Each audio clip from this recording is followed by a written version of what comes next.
All right, as I mentioned, this is a 9-part video series. Well, really 10 because we did a welcome video where we're going to dive into each of the strategies that you need to know to turn uncertainty to your competitive advantage. So let's start at the top. Strategy 1, number 1 step in the formula for thriving in an uncertain marketplace. And if you want to thrive in uncertainty, as crazy as it sounds, I mean, none of us knows what's going to happen or where things are going to end up.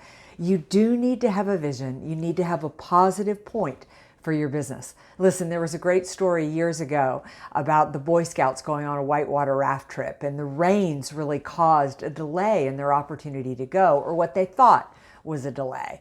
Boys being boys, they pushed, and even though the class 2 rapids were now class 5s due to the downpours, the guide said they could go if the boys would listen to a long safety talk. And in that safety talk, the guide talked about the fact that he's going to point out the obstacles. He's going to point out the downed trees. He's going to point out the rocks.